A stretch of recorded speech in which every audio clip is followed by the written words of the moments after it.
Pagi itu, udara masih segar meskipun sinar matahari mulai menyusup melalui celah-celah pepohonan di pinggiran jalanan kota kecil di Jawa Timur. Jalan yang sempit dan dikelilingi oleh rumah-rumah sederhana tampak lengang, hanya sesekali kendaraan lewat membawa penumpang yang sedang menuju tempat kerja. Namun, bagi sebagian orang, suasana yang damai itu akan segera berubah. Aldo baru saja dipindahkan ke kota ini, dan ia sudah merasa bahwa semua yang ada di sini harus ia kuasai. Dengan penampilan rapi, seragam polisi yang disetrika sempurna, sepatu hitam mengkilap, dan topi kepolisian yang selalu terpasang tegak, Aldo merasa dirinya lebih unggul daripada kebanyakan orang yang tinggal di sini. Sejak hari pertama ia menginjakan kaki di kota ini, ia merasa seolah-olah ia adalah penguasa di atas segalanya. Dia terbiasa dilihat dengan penuh kekaguman, dan itulah yang ia inginkan. Namun, meski terlihat percaya diri, ada sesuatu dalam dirinya yang membuatnya mencari perhatian lebih. Seringkali ia menggunakan kekuasaannya untuk mendapatkan apa yang ia inginkan, dan tak jarang ia melangkah terlalu jauh. Hari itu, Aldo memutuskan untuk berkeliling kota, mengenal lebih dalam tentang tempat barunya. Ia melangkah dengan langkah pasti, menyapa beberapa warga dengan nada tinggi yang penuh perintah, seolah mereka adalah orang-orang yang harus menghormatinya. Di matanya, mereka hanyalah orang-orang biasa yang seharusnya tunduk kepada aparat negara. Salah satu tempat yang menarik perhatiannya adalah sebuah warung kecil di pinggir jalan. Di sana, seorang wanita muda sedang sibuk menyiapkan es teh jumbo untuk pelanggan yang datang. Wanita itu bernama Indah, seorang ibu muda yang hidup sederhana. Setiap hari, ia bekerja di warung es teh untuk membantu menghidupi keluarganya. Suaminya, Satrio, adalah anggota Kopassus yang jarang pulang karena tugasnya yang padat. Meskipun begitu, Indah tetap menjalani hidupnya dengan semangat dan senyum. Ketika Aldo melihat Indah, ia merasa tertarik. Wanita itu cantik, dengan senyum yang menawan, dan cara berbicaranya yang sopan membuat Aldo merasa perlu untuk mengujinya. Ia mendekati warung itu dengan langkah santai, namun penuh percaya diri. Es teh jumbo, ya? Tambahkan sedikit lebih banyak es. Saya suka dingin, ujar Aldo dengan nada santai, menatap Indah yang tengah menyiapkan pesanan. Indah yang sibuk dengan pekerjaannya, hanya tersenyum dan menjawab, "Baik, Pak. Tunggu sebentar." Namun, Aldo tidak berhenti di situ. Ia mulai merangkai kata-kata dengan cara yang lebih mendalam. Ia mulai menggoda Indah dengan pujian-pujian yang jelas terasa berlebihan dan tidak nyaman. "Ah, kamu pasti banyak yang suka ya, di sini? Cantik banget sih," ujar Aldo. Matanya tidak pernah lepas dari wajah Indah. Indah merasa agak canggung dengan sikap Aldo yang mulai keterlaluan. Ia biasa dilihat banyak orang, namun sikap Aldo berbeda. Ada sesuatu yang membuatnya merasa tidak enak. Namun, Indah mencoba untuk tetap menjaga sopan santun. "Terima kasih, Pak. Ini es teh jumbo yang Anda pesan," jawab Indah sambil menyerahkan gelas besar berisi es teh yang menyegarkan. Aldo menerima gelas itu dengan senyum lebar. Ia tidak segera pergi, malah berlama-lama di situ, berbicara dengan nada yang semakin menggoda. "Pasti suamimu senang ya, punya istri secantik kamu. Tapi, aku rasa, kamu bisa jadi lebih bahagia kalau kita lebih sering ngobrol, kan?" Indah yang merasa terganggu, berusaha untuk tetap tenang dan tidak menunjukkan ketidaksenangannya. Ia tahu bahwa sebagai seorang polisi, Aldo memiliki kekuasaan lebih. Namun, semakin lama ia merasa semakin terpojok. Aldo terus melanjutkan kata-katanya, bahkan lebih terbuka dengan godaannya. Namun, Indah mulai merasa bahwa ada sesuatu yang harus segera ia lakukan untuk menghindari bahaya yang semakin mendekat. Di sisi lain, tanpa sepengetahuan Indah, Satrio, suami Indah yang merupakan anggota Kopassus, sudah berada tidak jauh dari tempat itu. Ia sedang dalam perjalanan pulang dari tugas dan baru saja mendengar kabar dari beberapa temannya yang juga tinggal di kota ini. Ternyata, ada seorang polisi yang sering menggoda istrinya. Satrio tidak tahu siapa orangnya, tetapi ia merasa bahwa ada yang tidak beres. Ketika Satrio mendekati warung, ia melihat Aldo masih berdiri di sana, berbicara dengan Indah. Mata Satrio menyipit, dan darahnya mulai mendidih. Rasa cemas dan marah mulai menguasai dirinya. Itulah awal mula dari sebuah konflik yang tak terelakkan. Ketegangan itu mulai tumbuh, dan Satrio yang sudah lama menahan amarahnya, akhirnya memutuskan untuk segera menyelesaikan masalah ini. Suasana di warung es teh itu semakin tegang. Indah merasa tidak nyaman dengan setiap kata yang diucapkan Aldo. Ia mulai menyadari bahwa ada yang tidak beres dengan pria ini, tetapi ia merasa terjebak. Meskipun Aldo adalah seorang polisi, Indah tidak bisa membiarkan dirinya diperlakukan seperti itu. Ia ingin mengakhiri percakapan ini dengan cepat. Namun, sebelum ia sempat berkata lebih, langkah kaki yang berat terdengar dari arah pintu warung. Aldo yang masih berdiri di sana, menoleh sejenak, dan wajahnya langsung berubah ketika melihat Satrio, suami Indah, memasuki warung. Satrio, dengan seragam militer Kopassus yang masih melekat, masuk dengan langkah penuh percaya diri. Wajahnya serius, matanya tajam menatap Aldo. Di tubuhnya, aura seorang prajurit terlatih terasa sangat jelas. Tidak ada senyum, tidak ada basa-basi. Hanya kesan tegas dan berwibawa yang datang dari dirinya. Indah yang melihat Satrio datang segera merasakan ketegangan yang mengalir di udara. Ia bisa merasakan bahwa situasi ini akan berlanjut ke arah yang tidak baik. Satrio menghampiri Indah dan berdiri di sebelahnya, memandang Aldo dengan tatapan tajam. Aldo, yang tidak terbiasa dengan aura seperti ini, merasa sedikit terkejut. Namun, ia segera mengubah ekspresinya menjadi lebih santai, berusaha menutupi rasa cemas yang mulai menghinggapinya. "Selamat siang, Pak. Ada yang bisa saya bantu?" tanya Satrio. Suaranya terdengar rendah namun tegas. Tak ada sapaan hangat, hanya kesan bahwa Satrio mengetahui ada sesuatu yang tidak beres. Aldo tersenyum tipis, berusaha menunjukkan ketenangannya. "Oh, saya hanya ngobrol sebentar dengan istri Anda, Pak. Cuma sekadar membeli es teh jumbo," jawabnya, sedikit mengelak. Satrio tidak langsung menjawab. Ia memandang Aldo sejenak, matanya tak lepas dari wajah pria itu. Kemudian, ia berkata dengan nada yang lebih keras, "Saya tahu kalau ada beberapa polisi yang suka cari masalah di tempat ini, tapi jangan coba-coba untuk bermain dengan istri saya." Indah yang mendengar itu merasa cemas, tetapi ia tidak bisa menahan dirinya. Ia merasa harus segera membela suaminya. "Satrio, tidak usah marah. Aku baik-baik saja," katanya dengan suara pelan, namun ada ketegasan di balik kata-katanya. Aldo yang melihat ketegangan ini mulai merasa terpojok. Suasana yang tadinya ia kira akan mudah dikendalikan, kini berubah menjadi ancaman nyata. Dia tahu bahwa Satrio bukan orang sembarangan. Kopassus bukanlah sembarang pasukan, dan Satrio, dengan latar belakangnya, tentu bisa menangani masalah ini dengan cara yang tidak biasa. Namun, Aldo berusaha untuk tetap tenang. Ia menatap Satrio dan menjawab dengan nada lebih tajam, "Jangan terlalu cepat mengambil kesimpulan, Pak. Saya hanya berbicara dengan istri Anda, tidak lebih dari itu." Tiba-tiba, Satrio melangkah lebih dekat. Wajahnya mendekatkan jaraknya dengan Aldo. Ada ketegangan yang jelas terasa di udara. Indah melihat perubahan raut wajah Satrio yang tiba-tiba menjadi lebih serius, bahkan marah. Ia tahu suaminya tidak akan membiarkan siapapun menghina keluarganya begitu saja. "Saya tidak suka orang-orang seperti Anda berkeliling mencari masalah. Kamu mungkin bisa melakukannya di tempat lain, tapi di sini, tidak ada tempat untuk itu," ujar Satrio dengan suara rendah, namun penuh ancaman.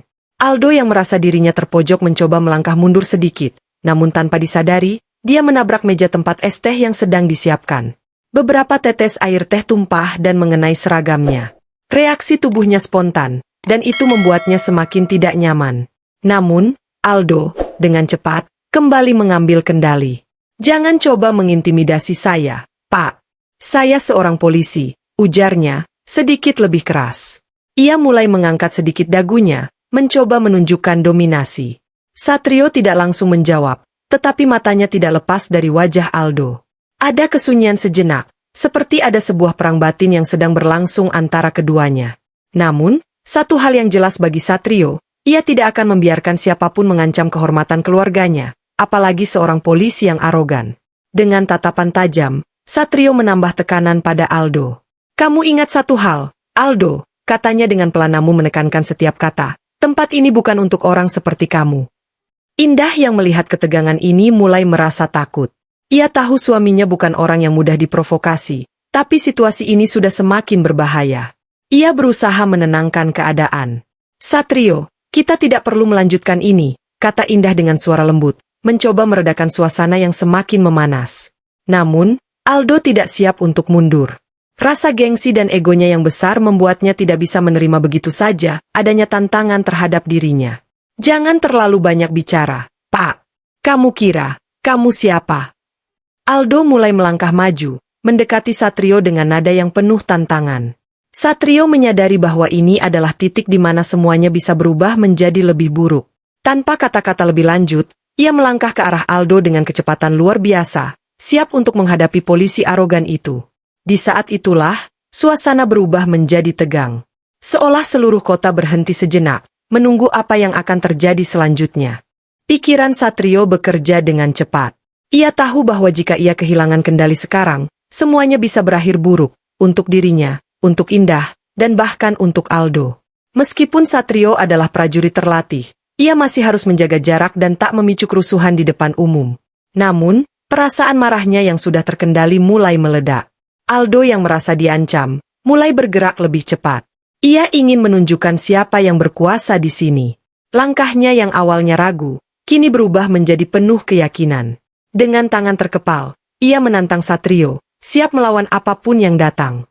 Satrio berdiri tegak, menahan diri meskipun perasaan kesal memuncak. Teriakan Aldo yang penuh tantangan menggelegar di telinga, namun ia tidak terpancing. Sejauh ini, Satrio hanya menunggu momen yang tepat. Langkah pertama harus datang dari Aldo. Itu adalah prinsip yang dia pegang, bahkan dalam dunia militer.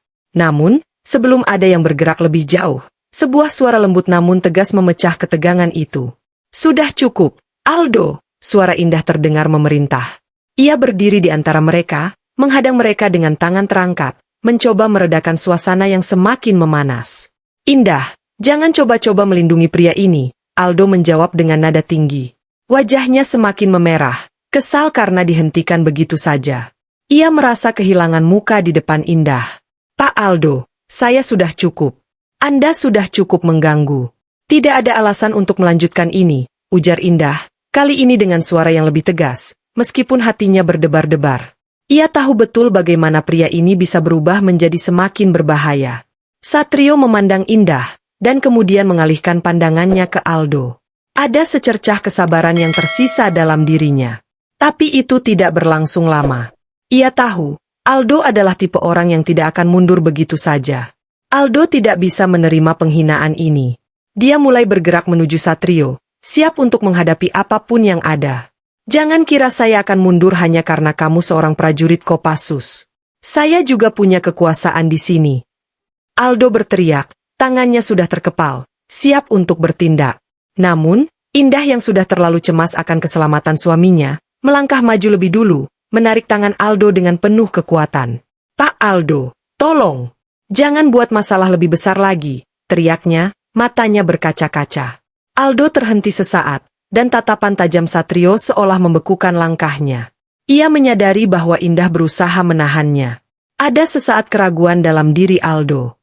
Namun, setelah beberapa detik, ia menyeringai, dan dengan ketegangan yang semakin meningkat, ia berkata, "Baiklah, saya akan pergi.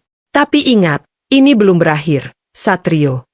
Aldo membalikan badan, melangkah pergi dengan langkah panjang, namun dengan penuh amarah yang belum reda. Satrio memandangi punggung Aldo yang menjauh, menunggu hingga pria itu benar-benar menghilang dari pandangan. Setelah Aldo pergi, suasana di warung menjadi lebih hening. Indah menghela napas panjang, merasa lega sekaligus cemas. "Satrio, kenapa kamu datang?" "Aku baik-baik saja," katanya, sambil berusaha tersenyum meskipun hatinya masih berdebar. Satrio menatap Indah dengan tatapan lembut, tetapi matanya tetap tajam. "Aku tidak ingin ada yang menyakiti kamu, Indah. Aku hanya ingin memastikan bahwa kamu baik-baik saja." Ia meraih tangan Indah, memberikan ketenangan yang sangat dibutuhkan. Indah merasa sedikit lebih tenang, namun rasa khawatirnya belum hilang sepenuhnya. "Aku khawatir, Satrio."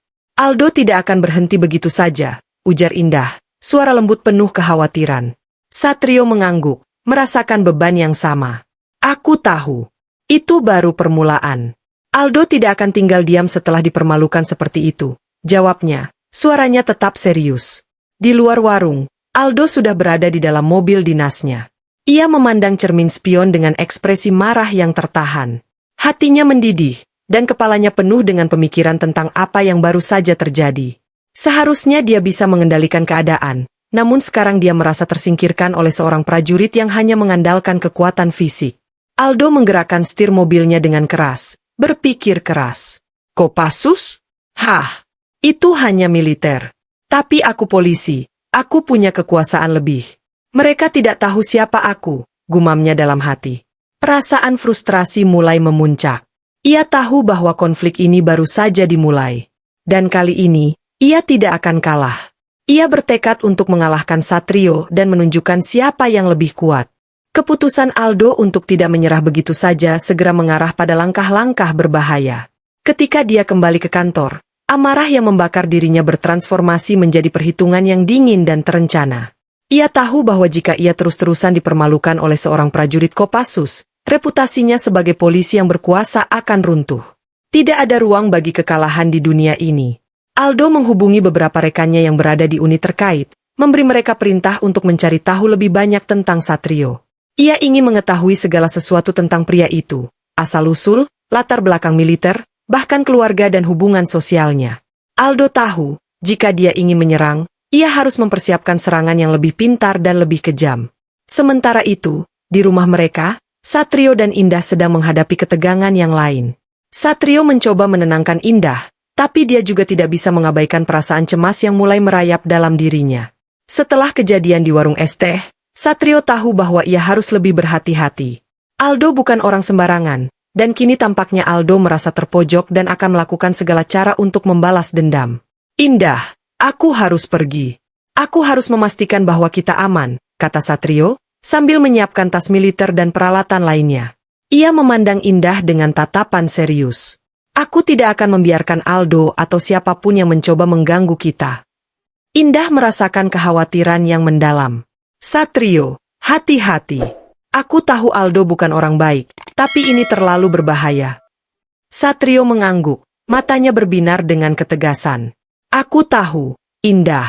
Tapi aku tidak akan membiarkan siapapun bermain-main dengan keluarga kita. Ketika Satrio berangkat, ia tidak tahu bahwa Aldo sudah mulai merancang skenario berbahaya untuk menjatuhkannya. Aldo mendapatkan informasi dari beberapa sumber yang ia percaya. Ternyata, Satrio adalah bagian dari pasukan elit yang memiliki banyak musuh dan juga banyak sekutu. Menggunakan informasi itu, Aldo mulai mencari cara untuk memanipulasi situasi ini. Pada malam yang sama, Aldo memutuskan untuk bertindak lebih langsung. Ia menyusun rencana untuk menjebak Satrio. Rencana pertama yang muncul adalah memanfaatkan seorang informan di lapangan yang bekerja di sekitar daerah rumah Satrio dan Indah. Informan ini adalah seorang warga sipil yang sering melihat aktivitas Satrio dan keluarganya, yang ternyata juga mempunyai kedekatan dengan beberapa orang dalam kepolisian yang berafiliasi dengan Aldo. Informan itu, yang bernama Rudy, diberikan tugas untuk mengikuti setiap gerak-gerik Satrio. Aldo tahu bahwa jika ia bisa mengetahui waktu dan tempat yang tepat untuk menyerang, dia bisa mencelakakan Satrio tanpa banyak hambatan. Ia mulai menebar fitnah, menciptakan situasi yang dapat memperburuk hubungan antara Satrio dan teman-temannya di pasukan. Kembali ke rumah Satrio dan Indah, kedamaian yang mulai terjalin sesaat setelah peristiwa di warung es teh mulai terancam. Satrio baru saja berangkat dan meninggalkan Indah sendirian di rumah. Ketegangan di udara tak bisa dihindari.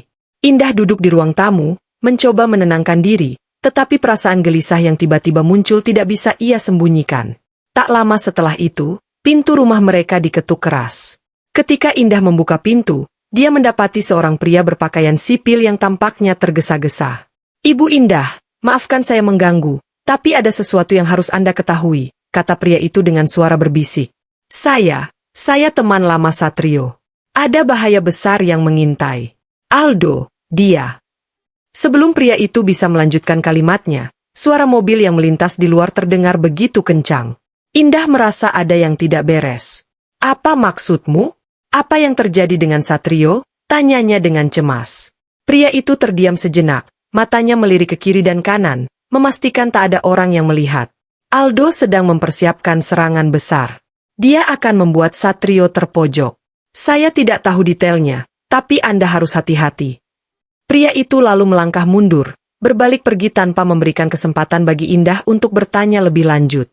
Indah hanya bisa menatap pria itu pergi, kepalanya dipenuhi berbagai pertanyaan.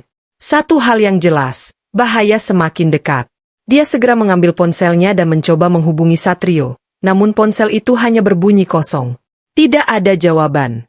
Di sisi lain, Satrio yang tengah menuju ke markas Kopassus mulai merasakan kegelisahan. Setiap insting militer yang ada dalam dirinya merasa ada sesuatu yang aneh. Ia mulai merasa seperti ada yang mengawasi gerak-geriknya. Namun, tidak ada petunjuk yang bisa ia pegang. Ketika ia tiba di markas, beberapa teman sepasukannya memberitahunya bahwa mereka menerima informasi tentang percakapan yang mencurigakan terkait dengan Aldo. Satrio memutuskan untuk segera mengatur strategi. Jika Aldo benar-benar berniat melawan dan melibatkan banyak orang untuk menjatuhkannya, maka ini akan menjadi peperangan yang lebih besar. Ia menghubungi beberapa orang kepercayaannya di Kopassus dan mulai merencanakan serangan balik. Di tengah kebingungannya, Satrio tahu bahwa ia harus tetap tenang dan berpikir jernih. Itu adalah satu-satunya cara untuk menghadapi pertempuran yang akan datang. Namun, sesuatu yang lebih besar sedang menunggu mereka di luar sana. Rencana Aldo sudah mulai berjalan. Satrio tidak tahu bahwa jebakan yang telah dipersiapkan akan segera menjeratnya. Keputusan Satrio untuk segera merespons ancaman Aldo telah membawa dirinya ke dalam posisi yang semakin terjepit. Di markas Kopassus, Satrio memimpin pertemuan darurat dengan pasukan elitnya. Semua mata tertuju padanya, dan meskipun mereka telah menghadapi berbagai rintangan, kali ini situasinya jauh lebih berat. Aldo bukan hanya seorang polisi yang arogan, tetapi juga seorang yang licik, dan Satrio tahu persis bagaimana Aldo beroperasi. Ini bukan hanya masalah antara kita dan Aldo lagi, kata Satrio dengan suara tegas. Ini lebih besar dari itu. Aldo sedang bermain dengan api, dan kita harus siap untuk segala kemungkinan. Para prajurit Kopassus mendengarkan dengan seksama, mengetahui bahwa Satrio tidak pernah berbicara tanpa alasan yang jelas. Mereka tahu bahwa segala keputusan yang dibuatnya akan menentukan nasib mereka ke depan. Satrio menyarankan agar mereka membuat langkah-langkah taktis untuk mengumpulkan informasi lebih banyak lagi tentang pergerakan Aldo dan pihak-pihak yang mungkin terlibat dalam skema besar ini. Namun, Satrio juga tahu bahwa waktu tidak berpihak padanya. Aldo semakin dekat dengan jalur yang akan menjerat mereka semua. Satrio dan pasukannya mulai merencanakan langkah selanjutnya. Mereka harus menghindari jebakan Aldo, yang jelas sudah mempersiapkan serangan dengan taktik yang jauh lebih licik. Rencana pertama mereka adalah memasang pengawasan lebih ketat terhadap setiap gerakan Aldo, sekaligus menciptakan jebakan balik untuk mengetahui siapa saja yang bekerja sama dengan polisi arogan itu. Namun, di tengah perencanaan mereka, berita buruk datang. Salah satu informan di lapangan melaporkan bahwa Aldo sudah mengetahui tentang upaya mereka untuk memata-matai gerakannya. Informan itu bahkan melaporkan bahwa Aldo telah berhasil mengetahui identitas mereka. Ini lebih cepat dari yang kita duga, kata Satrio. Matanya yang biasanya tenang kini dipenuhi kegelisahan. Kita harus bertindak lebih cepat. Satrio tidak memiliki banyak pilihan. Ia harus segera bertindak untuk menyelamatkan diri dan orang-orang yang dia sayangi. Dan lebih dari itu, ia harus mempersiapkan diri untuk konfrontasi dengan Aldo yang tidak hanya berbahaya, tetapi juga semakin tidak terduga. Malam itu, Satrio mengumpulkan pasukannya dan memutuskan untuk melakukan pergerakan besar. Mereka harus melawan sebelum Aldo bergerak lebih jauh. Satrio memimpin mereka ke sebuah lokasi yang dirasa aman untuk sementara waktu, tempat di mana mereka bisa menyiapkan serangan balik yang lebih besar. Namun, sesaat setelah mereka meninggalkan markas, sebuah truk besar meluncur ke arah mereka dengan kecepatan tinggi. Tiba-tiba, sebuah ledakan mengguncang bumi di sekitar mereka. Sebuah ranjau darat diledakkan tepat di jalur mereka. Truk itu, yang seharusnya kosong, ternyata membawa pasukan Aldo yang siap untuk menyerang. Satrio dan pasukannya segera bertindak. Mereka melompat keluar dari kendaraan dan menembakkan senapan ke arah pasukan Aldo yang mulai muncul dari balik kendaraan. Suara tembakan dan ledakan mengisi udara malam. Pertempuran pun pecah di tengah gelapnya malam. Namun, meskipun jumlah pasukan Aldo lebih banyak, Satrio dan timnya tidak gentar. Setiap gerakan mereka terorganisir dengan rapih. Mereka mulai menekan pasukan Aldo mundur, namun Aldo tahu bahwa jika dia mundur sekarang, dia akan kehilangan kontrol atas situasi ini. Ia mulai memerintahkan pasukannya untuk menyerang balik dengan lebih ganas. Di tengah pertempuran, Satrio bertemu dengan Aldo secara langsung. Wajah Aldo yang penuh dengan kebencian terlihat jelas di matanya. "Jangan kira kau bisa lolos dariku, Satrio," teriak Aldo, sambil melepaskan tembakan bertubi-tubi. Satrio menghindari tembakan dengan gesit, mengarahkannya kembali kepada Aldo yang kini terpojok di sudut bangunan. "Kau yang seharusnya menyerah, Aldo. Permainanmu sudah berakhir," jawab Satrio dengan nada tegas. Panasnya pertempuran masih terasa di udara malam yang mencekam. Satrio, dengan tangan yang mantap memegang senapan, bergerak cepat menyusuri reruntuhan bangunan yang mulai hancur akibat ledakan. Pasukannya bergerak dengan sigap, menutupi setiap sudut, siap untuk menghadapi apapun yang muncul dari bayang-bayang. Namun, di balik ketegangan itu, Satrio menyadari sesuatu yang penting. Aldo sedang menunggu. Dia sudah mengantisipasi setiap langkah mereka. "Kita sudah di atas angin. Tapi Aldo punya trik licik, dia pasti sudah menyiapkan sesuatu yang lebih besar, kata Satrio pada komandannya, yang mengangguk dengan penuh kesadaran. Sekilas terdengar suara langkah kaki di kejauhan, dan Satrio menandakan agar pasukannya berhenti bergerak. Mereka menyebar di balik puing-puing bangunan, menunggu dengan hati-hati. Dalam keheningan yang menggantung, terdengar suara deru mesin dari kejauhan. Truk besar milik Aldo, yang hancur akibat ledakan sebelumnya, mulai melaju kembali, kali ini dengan lebih banyak pengawalan. Persiapkan diri kalian. Satrio memberi isyarat kepada pasukannya. Truk itu berhenti di sebuah titik yang lebih strategis, menunggu kedatangan pasukan Aldo yang kini mulai bergerak keluar. Mereka terorganisir dengan rapi, meskipun jumlahnya tidak sebanding dengan pasukan Kopassus. Aldo tahu, pertempuran ini adalah taruhan hidup matinya. Dia tidak akan menyerah begitu saja. Ini saatnya. Jangan biarkan mereka mendekat, teriak Satrio sambil memimpin serangan pertama. Pasukan Kopassus bergerak keluar dari persembunyian dan langsung menyerang, menembakkan peluru tajam ke arah pasukan Aldo. Namun, Aldo tidak ketinggalan. Dia sudah siap dengan taktik balasan yang cerdik. Dari dalam truk, segerombolan pria bertopeng yang merupakan bagian dari unit anti-teroris milik Aldo mulai menyerang balik, menggunakan granat dan senjata berat untuk menghalau serangan Kopassus. Satrio tidak bisa berhenti. Gerakan tubuhnya begitu cepat. Dia memimpin pasukannya maju ke garis depan, berusaha menekan pasukan Aldo yang semakin intensif. Suara tembakan dan ledakan memenuhi udara malam yang suram. Satrio tahu, hanya ada satu cara untuk menyelesaikan ini. Aldo memimpin sendiri pasukan elitnya yang kini berhadapan langsung dengan Satrio. Akhirnya, kita bertemu, Satrio, teriak Aldo dari balik garis depan, matanya penuh amarah. Kau sudah terlalu lama menghalangi jalanku. Satrio tidak gentar. Dalam duel sengit tersebut, Satrio dan Aldo bertarung habis-habisan. Setiap gerakan mereka dipenuhi dengan kemarahan dan kebencian yang telah mereka bergerak cepat, saling menghindar dan menyerang dengan kecepatan yang sulit diikuti. Namun, di tengah duel itu, Satrio melihat celah. Aldo yang mulai lengah, memberi kesempatan bagi Satrio untuk menyerangnya dengan keras. Dengan sebuah gerakan cepat, Satrio berhasil menjatuhkan Aldo ke tanah. Senapan Aldo terlepas dari genggamannya. Aldo terengah-engah, matanya memancarkan kebencian yang mendalam. Ini belum berakhir, Satrio. Kau akan menyesal, katanya dengan suara penuh ancaman. Namun, sebelum dia bisa melanjutkan, suara keras mobil mendekat. Sebuah truk milik Kopassus tiba dengan pasukan tambahan, menambah tekanan pada pasukan Aldo. Mereka akhirnya terdesak, dan dengan perlawanan yang semakin lemah, Aldo tahu dia sudah kalah. Di ruang pertemuan Kopassus, Satrio duduk bersama komandannya, berpikir keras tentang langkah selanjutnya. Setelah berhari-hari bertempur, situasi sekarang lebih tenang. Kemenangan ini datang dengan harga yang sangat mahal. Setelah pertarungan yang panjang dan melelahkan, misi ini selesai, indah, kata Satrio pelan, matanya menatap langit. Tapi perjuanganku tidak akan pernah berakhir. Terima kasih sudah menonton video ini sampai akhir. Semoga kita semua bisa mengambil pelajaran dan kisah di atas tadi. Wassalamualaikum warahmatullahi wabarakatuh.